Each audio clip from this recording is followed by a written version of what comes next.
Hello and welcome to the Greater Reston Living Podcast. I'm your host, Graham Tracy. And I'm Kathy Tracy. And we're talking today about two new exciting topics. One is we're reviewing the plans for future Reston Crossing redevelopment. This is a major project with skyscrapers potentially coming. And we're asking the question and following a proposal that says, should the Washington Old Dominion Trail become a train line once again? So you're going to want to stick around and find out more about that. But before we get started, Kathy, we got to talk about the crazy weather. What's going on? Virginia weather. Sometimes I can't even believe what's going on. It was just like below freezing or late last month for days, and we did snowcrete. Yesterday was gorgeous. Worst winter. Gorgeous and 80 degrees. We were eating on the deck. I was in tank top. Of course, I'm always in a tank top, but I was in a tank top eating my dinner. And then today, more than just flurries, it was snowing really hard this morning and cold.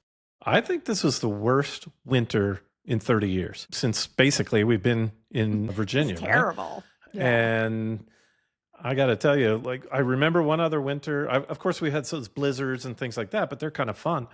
About 5 or 6 years ago, there was probably a winter that was super cold. Had polar vortexes and everything, whatever those are called, right? But this one had the polar vortex plus the snowcrete. So yeah, but normally we don't get plowed out. This year we did. But let's just talk. People always talk about the Virginia spring, like the false spring, it's false, fake winter, second spring. Who knows what's going to happen? Well, next week it's going to be super nice again. So whoever came up with that meme, they got it right on target. The Virginia weather, no joke. Yeah, no joke. And then we were going to talk about this next one, Kathy, about Reston Station. Hot off the press. Well, let's set this up because we had announced on our Instagram that CVS at Reston Station, this is just like a minor announcement. Okay, CVS is going to close their doors soon. And then what did you see just now as we were getting ready to record? Just before we came on, I saw that Fairfax Now just shared that CVS is not closing anymore. So it's staying at Reston Station. That's really weird, right? Because, it seems like typically they know what they're going to close, right? This was a planned closing along with, I think, a couple hundred other stores that they're closing nationwide. And then to backtrack like that, I don't know if there was a backlash or some backroom deal made by the developers over there or what. But I think the people who live there and who commute on the Reston Metro there on Wiehle are probably pretty happy that it's staying open. It just makes sense because when you're jumping on the Metro, you might want to go grab a drink and some potato chips. Potato chips? It's a pharmacy, for crying out loud. Grab some snacks or some Advil. Okay. But I feel like it's just a perfect place for CVS to be. So I'm happy that they're staying. This has got to be I think we need to have a larger conversation about this on another podcast, but just in general, my thought process around, I've been thinking about this. Like we saw Matchbox close and there are rumors that there might be 2 other closures happening in the near future there within the core of the original part of Reston Station. And it just got me wondering, like, it seems that there's not enough traffic for that plaza and that area to draw people in from outside of that particular location. In other words, it's convenient for the people who live in those apartments. Maybe it's convenient for people who are walking by every day to get on the Metro. And so a CVS or something would be convenient to them. But some of those restaurants aren't necessarily restaurants that you would think commuters would want to stop at really quickly on their way home or anything. I think that they would, but I think parking is really hard there. Yeah. And so the parking is hard, which makes it harder for the larger Reston and Herndon area to decide to go over there, I think. And it just feels like the growth of that area is not fast enough to sustain all of the traffic that the area itself will bring to all of those restaurants. So I feel like some of those places maybe got into early, and they haven't seen the traffic that they would have expected at this point in Right. time But after. also in the winter, things slow down. Obviously, the weather, we just talked about it. But in the summertime, they have the summer concert series. So lots of people go there and have dinner and drinks and go enjoy the music. But you can't just rely on the season. Like they need more people all year long. Yeah, exactly. So And the I don't people know. on the One day, metro are just coming and going. yeah. I mean, there's lots of great plans over there, and it's an area like you know, people can say what they want about Comstock, the developer. I know there's feelings about them that different people have, but one way or another, no matter what you feel, obviously you want to have success in Reston, I think, right? You don't want to have a failed development. You want a development that's sustainable and that has growth and maybe has some meaning to you outside of that development itself, even if it creates more traffic and so on. Of course, why would I want empty buildings that they just spent millions and millions of dollars on, right? So hopefully they'll find a good formula there, and maybe when the new old Epic Grill that's going to open up across from the JW Marriott and some of that extra office space comes on board, we'll see some more vibrancy over there. Yeah. Let's More hope. people walking over or biking, because it's right off the W&OD anyway. Right. All right, let's get to one of our top stories today, and we're going to review and break down plans for this future Reston Crossing redevelopment. A lot of people probably haven't heard of the development itself, but Reston Crossing is over near the Halley Rise area. For those who don't know the term Halley Rise, it's where Wegmans is. Seems like everybody in Reston knows where the Wegmans is. Everybody knows Wegmans. Yeah. So there's a plot of land behind that building, that Edmond building, where Wegmans is located, and it's actually owned by another developer, and it's called Reston Crossing. So we went over there to take a look at it, and we've been reviewing the plans. We want to break those down for you. And there's a potential for 2 new Reston skyscrapers. I would call them Reston skyscrapers, coming almost as large as the Fannie Mae and Skymark buildings are across the way. So Across we're the gonna Dulles Toll Road, just to give them Exactly. context for where the location is. Yeah. So let's take a look at this and break it down. So the Washington Business Journal, a few days ago, and right off the bat, so first of all, they're going to say Reston Crossing redevelopment returns with 1,620 units, 1.47 million square feet of office space. So that's a lot of office space, but it will include housing and everything. They're saying it's returning because this place had a little bit of a history. Kathy, you had looked at that. Some other developer had owned it or purchased it. This whole proposal started about 7 years ago, but just recently with the Bernstein Management Corporation, they just recently purchased the 2 plots of land on the western and eastern parcels. One of the parcels was purchased in December 2024 for roughly 37 plus a little $1 million, and the other one was purchased last April for 53 million. Yeah. Wow. Okay. So here's an image that gives you an overview of all these ads, huh? Can we get rid of these ads? Where it gives you a little overview, just so folks know where this is. This is Jeff Bezos's Blue Origin is right there. Nobles and Elysian. It's right there on the backside of Wegmans. So in this area right here is where you can see the Blue Origin and the Elysian signs. Nobles, I think, is on this side currently. These are the 2 plots of land. And this is the rendering of what they're expecting to replace it with. So you can see, and we'll go further into some other diagrams, but some multifamily buildings, some office buildings here, and you can see these 2 are quite large. And these are the ones that are going to be, I don't know, 1,400 or not 1,400, 420 feet tall, I think. 425 feet for the skyscrapers. That's how tall they were. Gotcha. And I think the Skymark is 440, just for people to understand what that means.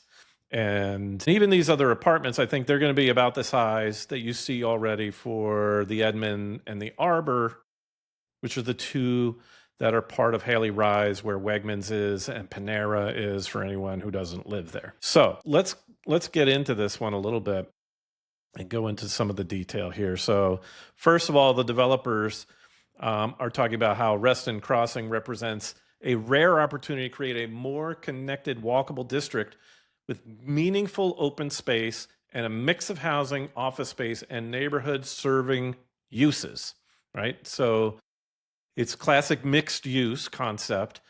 And there really is quite a bit of open space or parkland or places to walk. Yeah, And I'm excited sit. because the parkland, they have a lot of different areas. They're talking about the Canopy Trail, the Central Commons, the Boardwalk Green, and the Crossfields Park. So it looks like they're going to have lots of green space.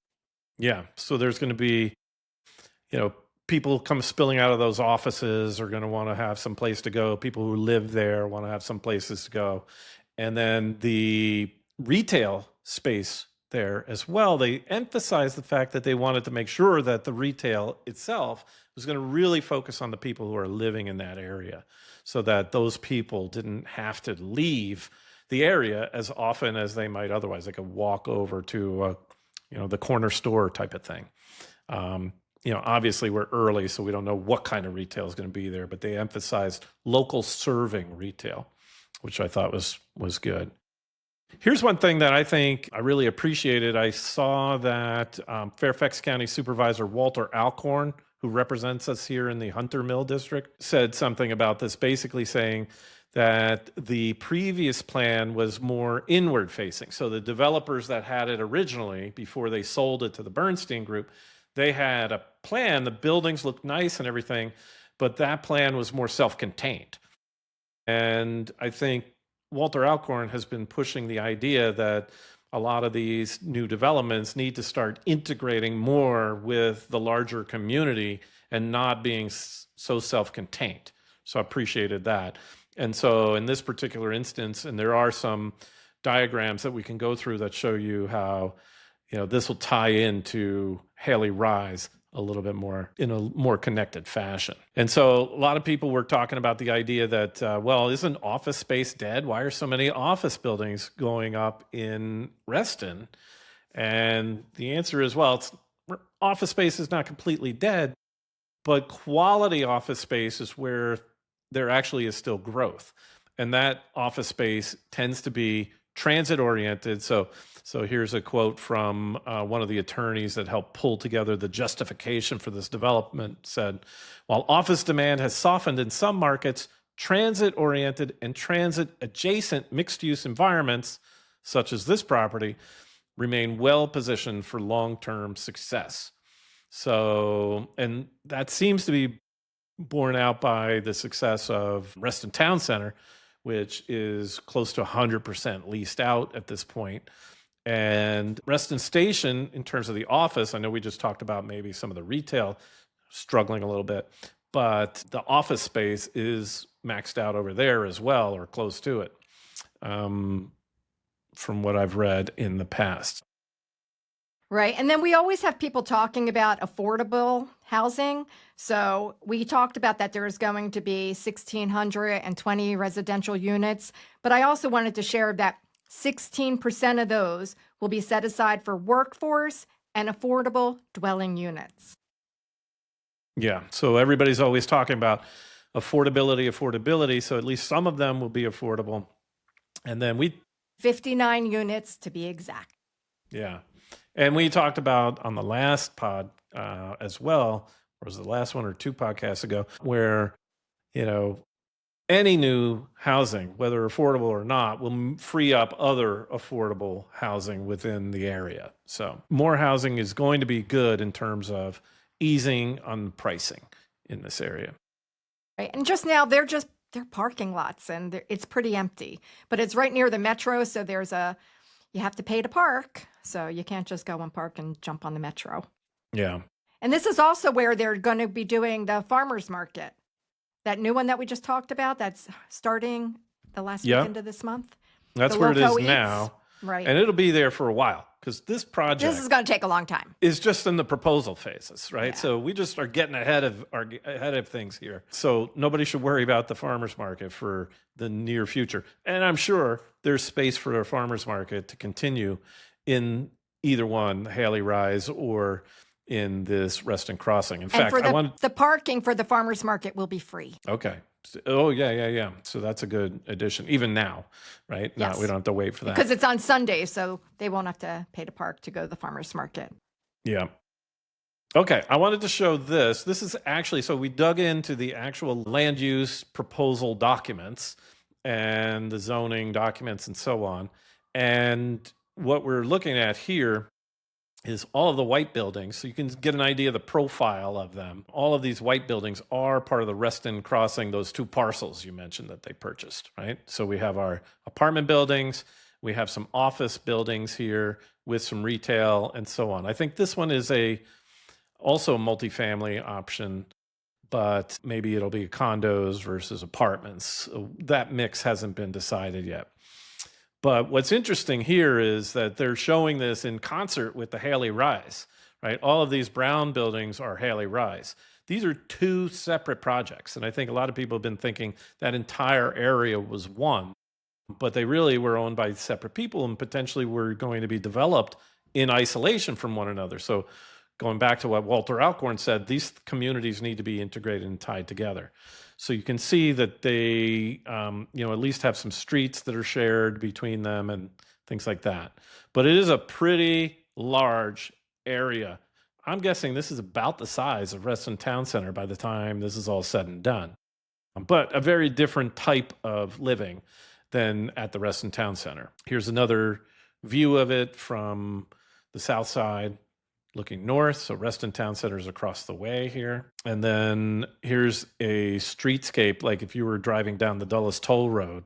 So you can see these are massive buildings. So you already see, the Google building, Fannie Mae on the horizon right now. You're going to see a few more of those buildings as they rise up over the next 5, 10, 12 years from now as these projects develop.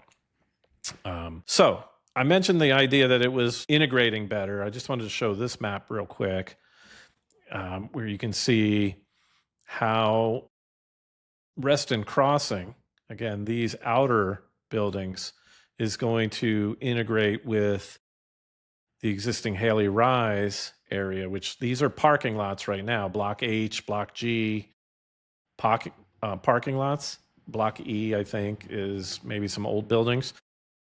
But they're going to be orienting these a little bit differently in the future so they line up with this project that we're working on today.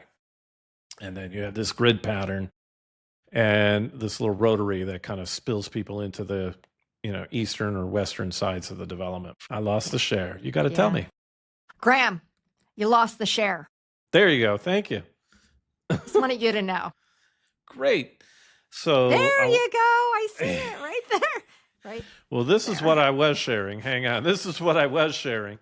So all I was showing here was this connection that they've changed. So they've reoriented this block of Halley Rise to integrate this in a little bit better. And then just wanted to make sure everybody also is remembering what Halley Rise is supposed to be in the first place. All right. So we've only had a small portion of Halley Rise finished to date. The Edmond with Wegmans, and then this is the Arbor with Panera and maybe I think Chase Bank or something like that. But there are supposed to be several more buildings around here. And this was supposed to have a pinstripes bowling alley type of thing. There's supposed to be an amphitheater and things like that. And, so far, I don't know. I think things have gotten held up because of financing over the years being so high with interest rates and things like that maybe they slowed down the development. But hopefully, as interest rates improve, we'll start to see some movement on this one as well. So I just wanted to add that Halley Rise does have a lovely community garden where they have picnic tables and you can go roam through. And if you need some basil, bring your scissors. Yeah. You like that one? right? I Because people do. I they do, can but they actually, also have events there. So we can add those to our newsletter because I know that in the summer especially. yeah. And there's a When the concert weather's series, nice. Yeah. at Halley Rise on Thursday nights, maybe, or Wednesday. I can't remember. We'll be sharing it once we get Do out of this horrible weather. yeah. Okay, let's get on to our next topic, which is really intriguing. And the question is, should the W&OD become a train line once again? Okay, and this one stirred up a lot of comments I saw out on both Fairfax Now, who brought this story to us, and then also in the Reddit forums. I'm always lurking over there. And we see some people are up in arms. It's another one of these polarizing issues, I think, where people are, yeah, if you're not a trail user, you're probably like, yeah, that makes sense. Let's make it easier for commuting on a train. And others might be like, are you kidding me? Don't take that away from us. This is one of the few open areas for us to ride bikes and things like that. So let's take a look at what's going on with that one. I'm going to, I don't have any funnies though, Kathy, like the last time we had the funny comments. Come on, you guys. You got to share some of those comments because they were funny. And we want to share more of those because you guys do give us a good laugh. Okay, so here's the article in Fairfax Now. Transit advocates push for use of the W&OD right of way as a new rail line. Of course, everybody nowadays is just reading headlines. So when you see that headline, and if you're a trail user, or you like the idea of using the trail, you immediately freaked out. No way, right? And so I think that's what people's reflexive response was. But when you dig into this a little bit, this is not what's being proposed. They're not replacing the trail. They're proposing that this space where the trail is also has a railroad. So have the railroad and the trail in the same place. What do you think about that, Kathy? Well, I'm a frequent user of the trail, Yeah. and I think it's a cool concept. I feel that the people that are already using the trail, and we're so distracted, everybody's distracted. So I bike and I run on that. I feel like if you have a train whizzing by, when you're on a bike and you say on your left, people aren't going to hear it. People wear their earbuds anyway. And I don't know if it's going to be more dangerous to have it there or just keep it quiet and simple the way it is if you want to go for a long bike ride or go for a run or, take it all the way out to Percival. Like it's nice and quiet. And I don't know if bringing the train back makes sense. Yeah. So it's interesting. I'm going to share this because this transit group dusted off, it said in Fairfax Now, they dusted off a 1965 report. Take a look at this report, old Times New Roman typewriter report. Okay. And this is the report they dusted off to use as the starting point for saying, hey, this was already part of the plan.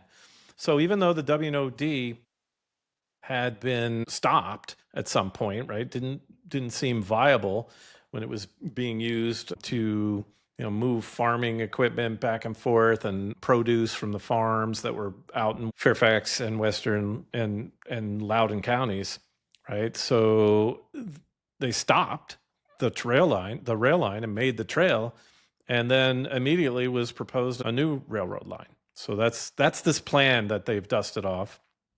And I think we learned a little bit of the history when we were at the Herndon Depot at the little museum.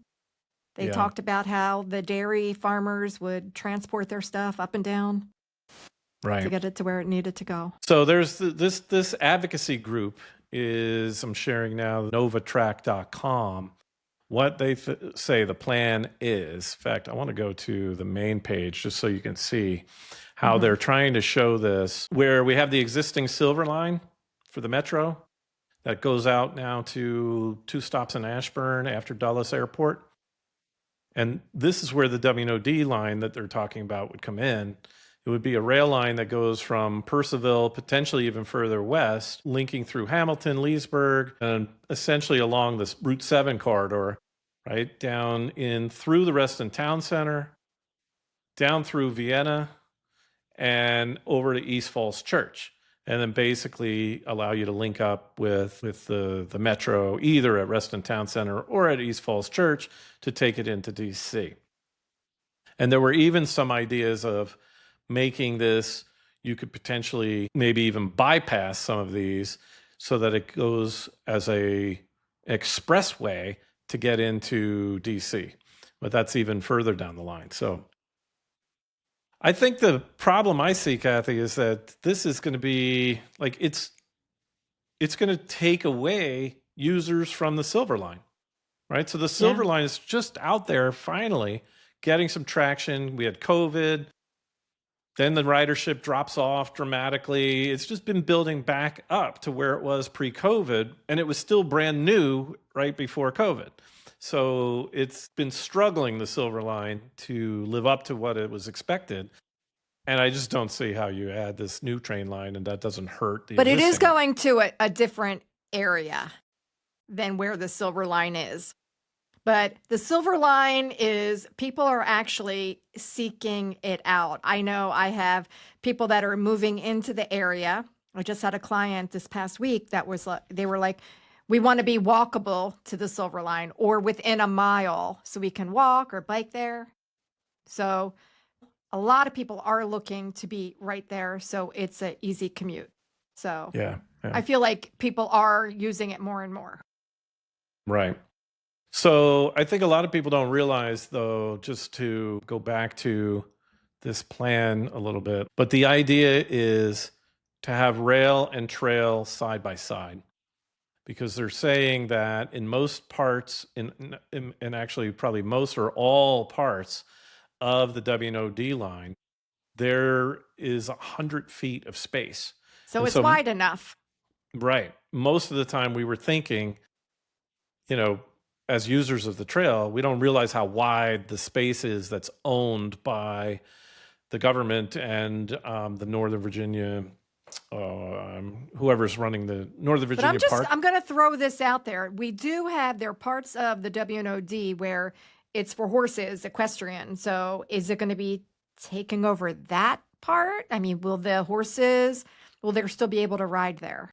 I think that, well, I don't know the answer, and some of those details probably need to be fleshed out. But the idea is is to have both, I think. And my guess is, though, they would have to redo the whole thing, because they would have to put the train line in where it makes sense in terms of the land, and the trains are heavy. They have to be in the right spot. They have to be next to electrical lines to be able to power them, things like that. And they probably would just repave a new trail next to the train lines, obviously with some kind of barrier between them. Maybe a sound wall, maybe just gates. I have no idea what that would look like. And I don't think the proposal is that far along. But I did want to make sure that folks didn't think that, the trail would go away, so to speak, from this plan. So, and the people that are like their houses back to the W&OD, they might be a little bit concerned about the noise because that's not where they purchased their homes. So now they're going to have a trail going through the backyard. Yeah. I don't know. There's a lot to weigh in on this one. True. I mean, the advocates here say, hey, there's already land. Like, one of the hardest parts of getting railroad, especially commuter railroad, into any place is that you have to procure land. And usually that means you have to take over land from existing homeowners. But in this case, you would not, because the land already exists. So it's just a matter of repurposing the land and having the political will to put the money into it. I don't know. I think people are going to fight it just like they do the casinos. That's just my honest opinion. Yeah, I think you're probably right. And yeah, I agree with you. It's probably going to be a battle royale. And also, I just wonder about the viability, even though I do like the idea of having trains or more transit options in the area. And I think as real estate agents, transit options usually relate down to good, better home values, right? Unless you're directly on the line, in which case you might have the problem you mentioned, Kathy, where people are upset about their sound. But generally, if you live near, you can charge a premium for your homes. The other thing is, Graham, we have an adult son, and he's been home with us for a little while, and he hates the idea of using a car wherever he goes. So he likes to jump on his bicycle and try to go grocery shopping, pick up a couple of things at the store. So I feel like he would be all about it because you might not need to have a car. And it's like Hmm. getting outside and walking to the train station and not being so dependent on a vehicle. Yeah. Well, I think that's the vision for the advocates here. So we'll see, I guess. We'll see. All right. Any other thoughts you want to share before we wrap up, Kathy? I think I'm good. We're good. All right. So It's enough. that's a wrap, folks. Yeah. So listen, couple of things here. If you like our content, we do this weekly. Give us a thumbs up. Make us comment. Let us know what you think about Reston Crossing development. Let us know what you think about this W&OD trail. We'd love to hear your thoughts on it. And then we do have a weekly newsletter that goes out every Thursday with all the information, events, happenings, closures like CVS closing but now opening. Those kinds of things you'll find out in our newsletter. So make sure you subscribe to that. And as real estate agents focused in Reston and Herndon, we'd love to help you out if you know anyone thinking about making a move. So, all right. Thanks, Kathy. Thanks, Reston.